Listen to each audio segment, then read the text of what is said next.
Kimani's dark world. Kimani was not like most of the other kids at school.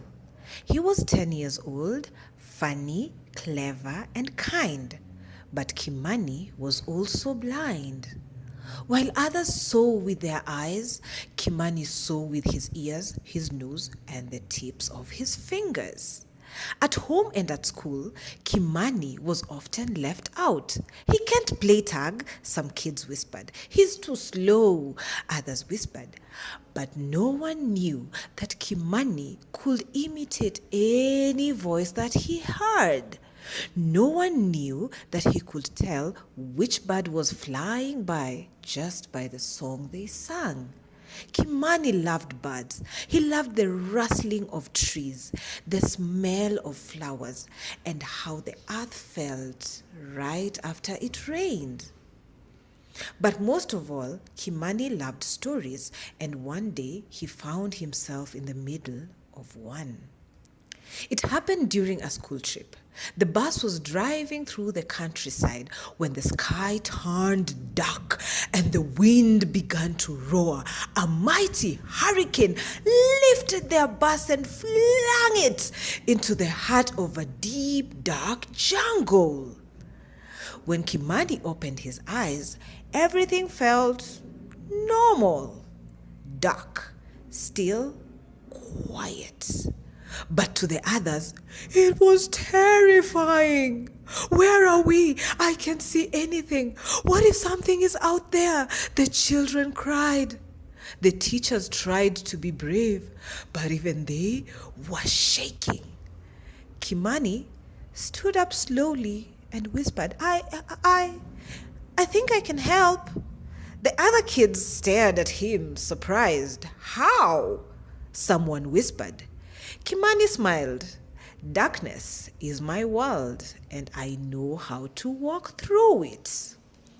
He listened closely, and there it was, a soft, fluttering song from a bird he knew very well, the jungle lark. She's leading us, Kimani said. We just have to follow her song. Step by step, Kimani led them. He used his cane to feel the path. He sniffed the air. Don't eat those berries. They smell bitter. They must be poisonous. He touched the bark of trees, and from how they felt, he knew which ones were safe to touch and which fruits or leaves were safe to eat. The jungle was full of strange noises, growls, twigs snapping, and whispers in the leaves. But Kimani could hear what others couldn't. This sound means a leopard is near. Stay low, stay quiet, follow me. And the bird flew ahead, singing her sweet song and her guiding tune. The night passed slowly. Kimani taught them how to move without sight, how to listen with their hearts, and how to stay calm. He wasn't just leading them through the jungle, he was teaching them his way of seeing. Just before sunrise, they reached a dirt road. A search team with flashlights was already there, calling their names. The children and teachers ran out, crying with joy. Woohoo! We are safe! We made it! Yay!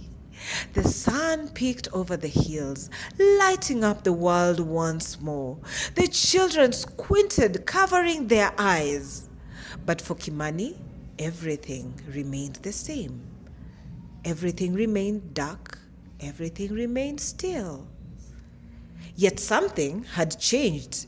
Now the other kids looked at Kimani with wonder. You saved us, one of them said. You're amazing, another said. You are brave and smart, and you know very many things that we don't know. From that day on, things were different.